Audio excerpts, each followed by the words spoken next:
Ajaa'iba! Kiliippiiwwan keenya akkaataa waraabbii keenya yeroodhaa gara yerootti fooyya'aa kan inni jiru. Kun immoo dagaagina aartii Oromoo hangam akka guddachaa jiru kan nu agarsiisu keessaa tokkodha. Daawwattoota keenya kun qophii ogaa aartiiti. Kiliippiiwwan afaan Oromoo fiilmii fi muuziqaaleen bifa kanaan yeedaloo fi walaloon alatti hawwatuu fi kan qalbii fi ija namaatti tolu akka ta'anii qindaa'an gochuu keessatti kan lafee duddaa ta'anii hojjetan jiru kan jedhu quba qabna. Maarree daawwattoota keenya nutis guyyaa har'aa qophii ogaa aartii keenyaatiin namootni kun ifaajii akkamii keessa darbaniiti. Kiliippiiwwan kun sadarkaa kanaan uummata biraan akka qaqqabu kan taasisan kan jedhu irratti fuulleeffannee qophii isin biraan gahuuf jenne qabanneeti kan jiru. Hanga xumura qophii keenyaatiin waliin jira. Kan isiniin jettu an Firaans Girmaati.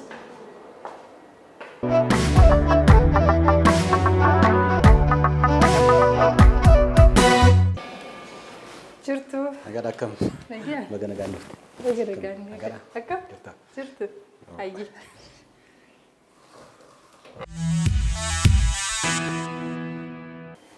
Daawwattoota keenya akkuma jalqaba isiniin jennee turre ogaa aartiin keenya istiidiyoo dhaabbatee gara bakka tokkotti nu geesseetti jennee turre.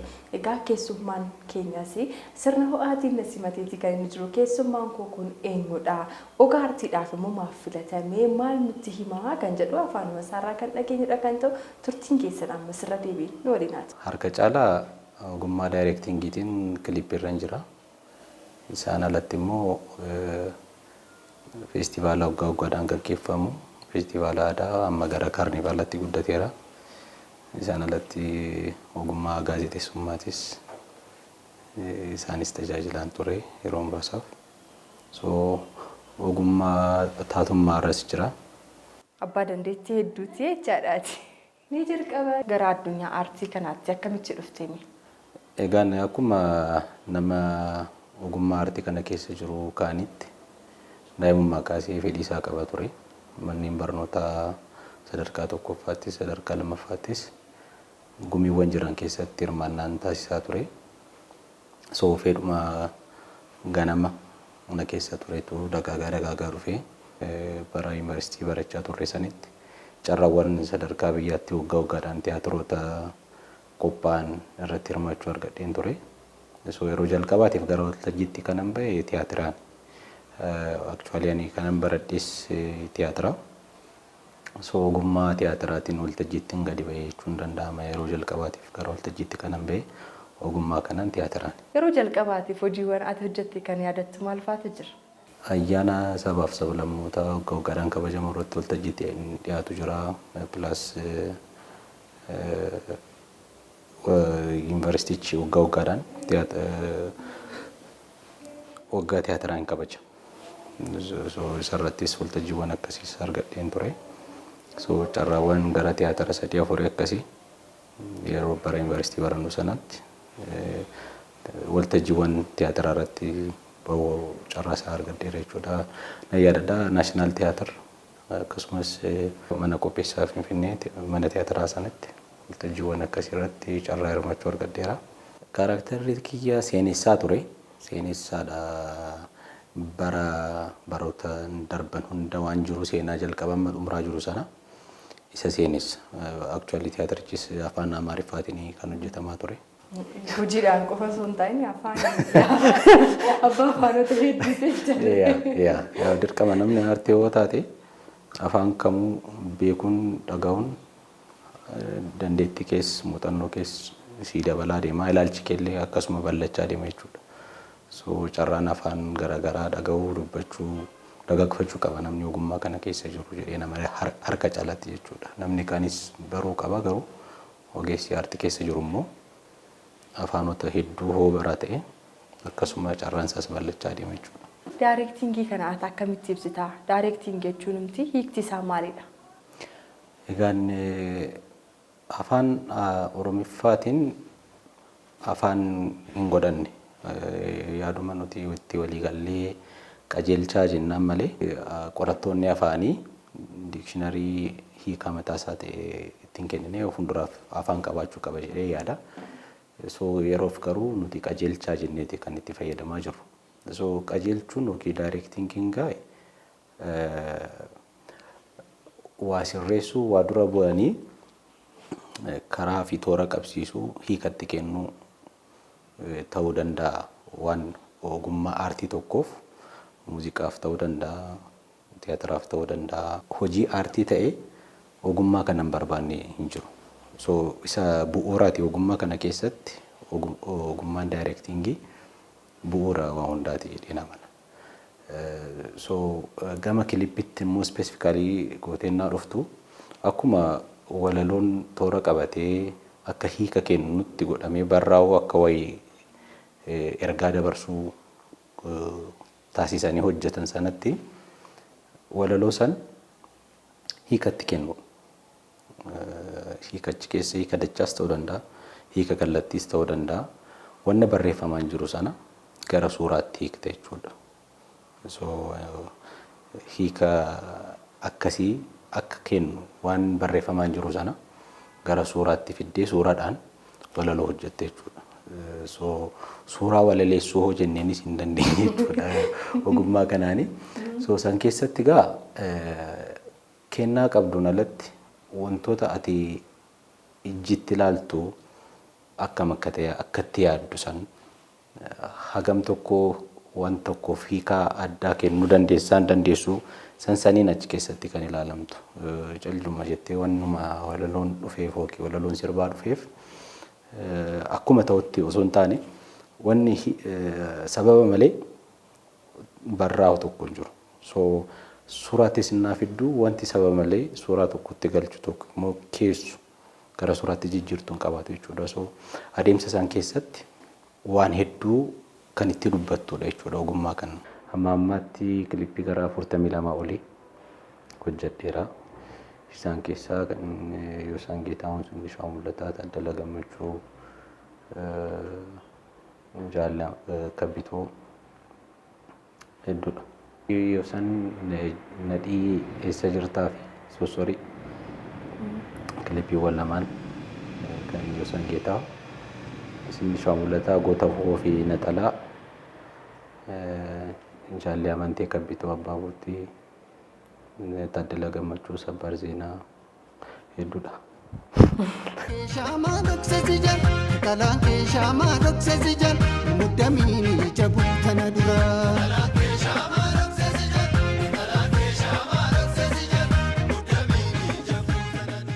Akka daayirektaraattis, akka ogeessaattis, akka nama sana keessatti hojii mataa isaatii hojjechaa jiru tokkotti immoo yeroo ammaa ilaalchi artistoota keenya biratti ogummaa aartii kana keessatti waa'ee daayirektiingiif jiru kan duraanii fi kan ammaa akkamitti ibsitame?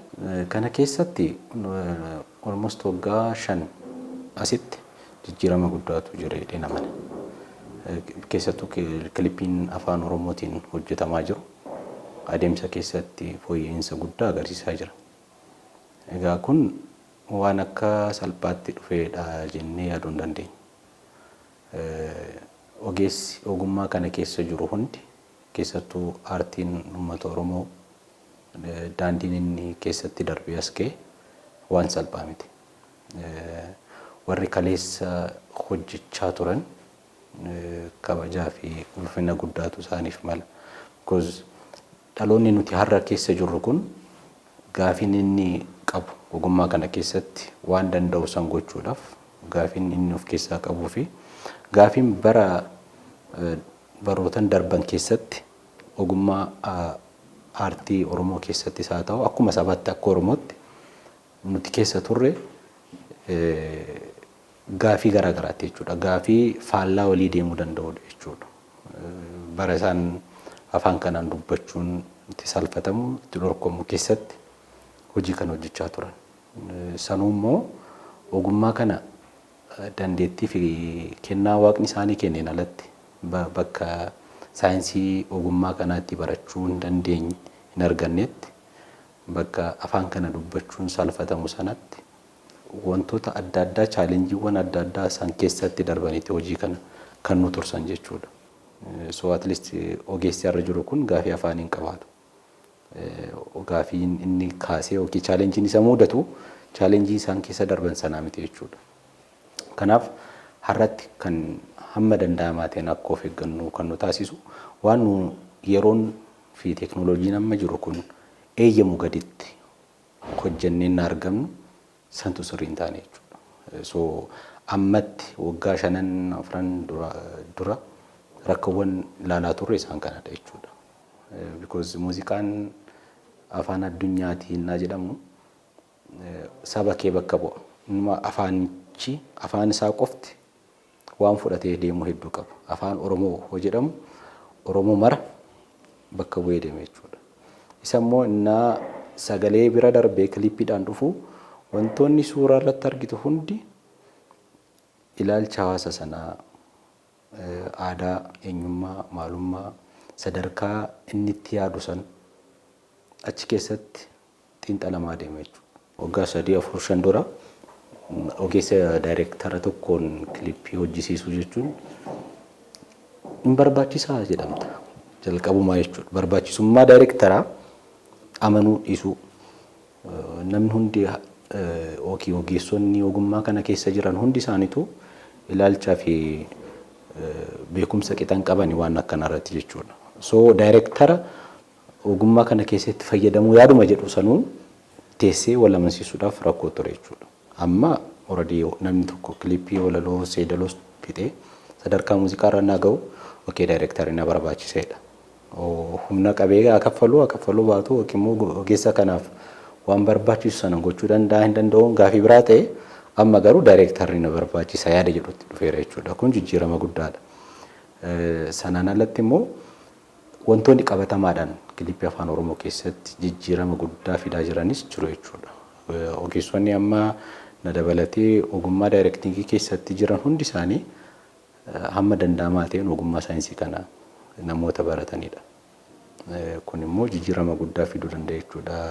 Waan afaaniin haasofnu osoo hin taane waan qabatamaa laalaa jirru kilippiin afaan Oromoo hojiiwwan kilippii biyya keenya keessatti hojjetaman qofa osoo hin taane sadarkuma East Afrikaattis dorgomaa ta'uu danda'aniiru. Dorgomiiwwan adda addaa irrattis deemanii injifachaas jiru. So kun jijjiirama guddaadha jechuudha. Mee jireenya taatummaa kanaaf daayireektara kana wal bira qabdee akkamitti ibsita? Hangafaaf quxisuudha jedhee naman.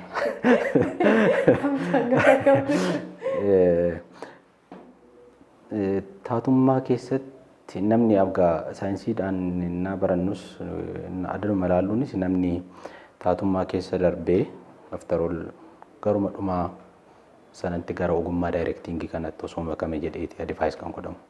Because taatummaa keessatti wantoonni barachaa deemtu hedduu jira. Daayireektaroota garaagaraa wajjin wal argitaa, wantoota hedduu dubbistaa, namoota garaagaraa qunnamtaa. So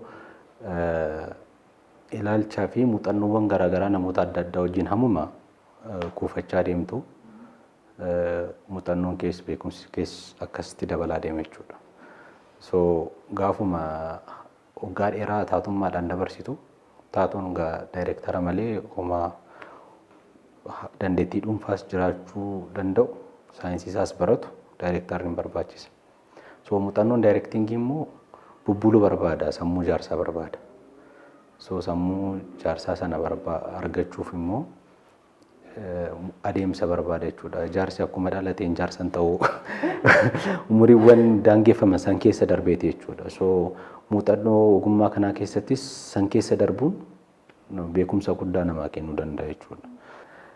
So ani moor taatummaadha gara daayireektingiitti osoo dhufamee bareedan jedha. So ani specialize kanan godhe actingidha, more of daayireektingii irra jechuudha. Taatummaa baay'een jaalladha. Isaanis carraa hojjechuu argadhee jira. So more of taatummaa sanan jaalladha osoon hojjedhee taatumchaan jaalladha. Isas carraa argadhee hojjedheera plus hojjechaa san jiraasi. I think isaanis waan milkaa'ina itti fakkaata. Mee Biruuk badhaasaawwan akkamiirratti immoo hirmaatee jira? Hojiiwwan isaa maal hojjete? Maaliin immoo badhaafame? Badhaasa gara 5 fudhadheen amma ammatti. 5? Ramaan qoddu? Na badhaasonni Odaa Award, Hacaaluu Award, Gumaa Award, Komishinii Turizimii Oromiyaa Award waggaadhaan qopheessuu qaba. Sanaan alatti immoo Institution Aartii Oromiyaa innis akkasumatti waggaadhaan awwaardii kennu qaba. So awwaardiiwwan kana rabbi wajjin fudhattee jirta? Fudhachuu danda'eera. Odaa awwaardii taatoo cimaa isa jedhuun taatummaa fiilmii finnaaf irratti hirmaadhe yeroo jalqabaatiif fiilmii guutuu irratti hirmaadhe. So yeroo jalqabaaf hojjetan yeroo jalqabaaf badhaafamuunis miira addaa qaba. So kan odaa awwaard akkasidha. Kan gumaa awwaardis fiilmiin afaan oromoo gumaa afaan oromoon hojjetame yeroo jalqabaatiif kan dorgome. So fiilmiiwwan afaan amaariffaatiin hojjetaman wajjin dorgomee ture. So sanaanis damee taatummaatiin badhaafamuu danda'eera. Kan turizimii komishinii oromiyaa dhiyeessu immoo best event organizer isa jedhuun jechuudha. Inni immoo feestivaala waggaadhaan goobee fi shinooyyee sadarkaa oromiyaatti akkuma ashandaa maal kana jennee kabajamu kana bara haaraa uummata oromoo sababeeffachuudhaan waggoottan darban afraniif sadarkaa oromiyaatti qopheessaa turre. Isaanii kan badhaasa argachuu dandeenye. Haacaaluu awwaard best director of the year isa jedhuun jechuudha. Kilipii abbaa boottitiin isaan director cimaa bara kana damee jedhuun kanan badhaafame. Institution aartii oromiyaa immoo namoota ogummaa aartii keessatti ogummaa isaaniitiin hojii gurguddaa hojjetan isaantu jedhanitti amanan waggaadhaan hin badhaasu. Badhaasa sanis argachuu danda'eera jechuudha. Badhaasni kun egaa akka Tinaa kaasaa turte fiilmii guutuu yeroo jalqabaaf taatee hojjette isaayyuu badhaasa lamattiin fudhatte. Mee waa'ee fiilmii sanaa finnaaf maal jechuudha? Egaa fiilmii sana barreessaa fi daayireektara Biqilaa Asfaaw fiilmii isaati. Yeroodhuma eeggachaa ture amma waan barbaadu sanaan barreeffame iskiriptii jabaa na amansiisuu danda'u jedhee yaadee so gaafan dhufu okay kana hojjechuu danda'a jedheen fudhee isaanis carraa naa kennanii hojjanne jechuudha. Yeroo bareedaa ture akka gareetti akkaataan itti hojjetamaa turee fi wantoonni keessa darbine hundi isaanii barnoota addaa nu kennaa turan jechuudha. Experience fiilmii hojjechuu kan jalqabaati. Inni hojjetamu nan laalaa deemis diraamaawwan gaggabaabaa dhandhama jedhu OBN irratti darbaa tures hojjechaa tureera. Diraamaa gaggabaabaa. So experience san qabaattus barnoota isaa barattus kun immoo yeroo guutuu kee kenniteen na hojjettu miira addaas muuxannoo addaas qaba jechuudha. So yeroon fiilmii finnaaf itti hojjetame sun anaaf barnoota addaas muuxannoo addaas naa kennee jira. San keessatti akka garee yaaduu gareedhaan gamtaan hojjechuu so muuxannoowwan akkasii gaggaarii keessa argachuu dandeenye jirra. Kan milkoofneefis isaaf jedhee namana. Because dandeettiin nama dhuunfaa tokko waa hunda jijjiiruu hin danda'u. So scriptii cimaa, daayireektara cimaa, taatoo cimaa, siinimaatoogiraafara cimaa wantoota galtee ta'an hundaan walii galtee tokkummaadhaan hojjette bu'aa akkasii argamsiisuu hin danda'ama jechuudha. Kanaaf bu'aa ilaalcha gamtaan hojjechuuti jedhee namana.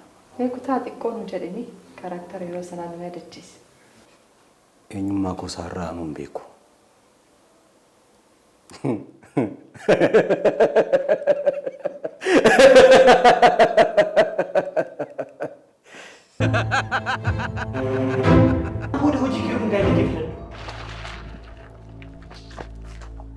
Nagadhisi maal gochaa akka jirtu garuu beektaa?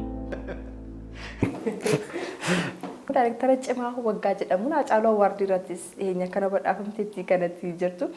Egaa sirbi ati ittiin badhaafamte immoo kilipii abbaa bootiiti. Kilipiin isaa hedduu nama bohaarsaa gaaf laatu sirba maasaa dhiistee waan diraamaa wayii ilaalaa jirtu akkasitti fakkaatu taasisa. Mee yaadachuuti maalirraa maddee akkamitti gara kana fiduu dandeessa? Egaan ogummaa daayireektingii kana keessaa akaakuuwwan daayireektiitti godhaman keessaa isa stoorii teelar jedhamu sanan harka caalaatti accept godha sirriitti hojjechuu barbaadas.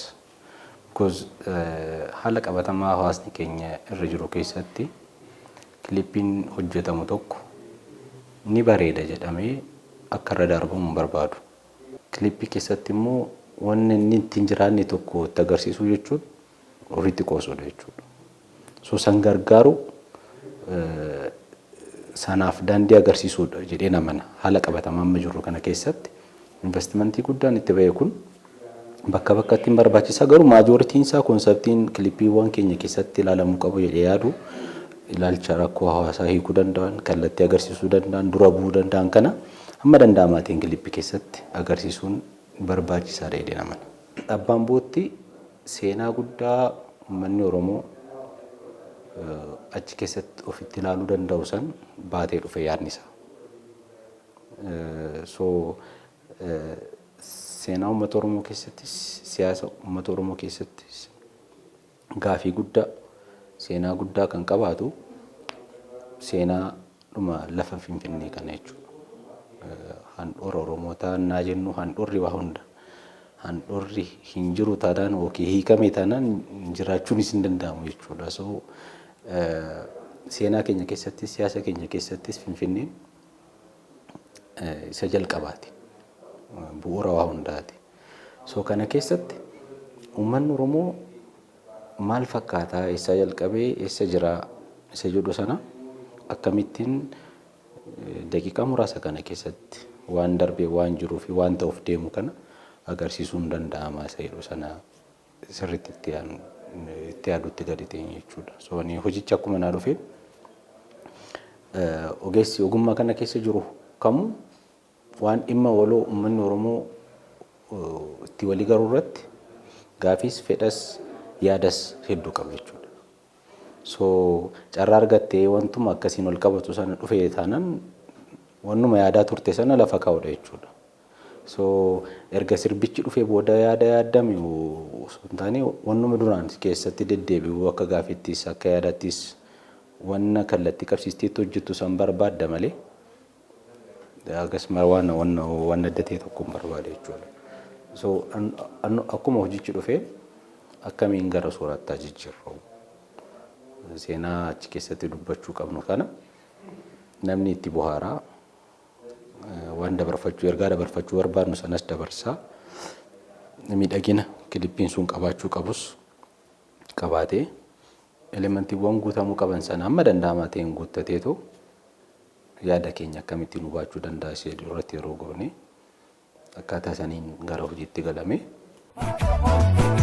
Abbaabootti alaabooti abbaabootti kabbiitti si gaa'eera tuffin biyya keetirratti.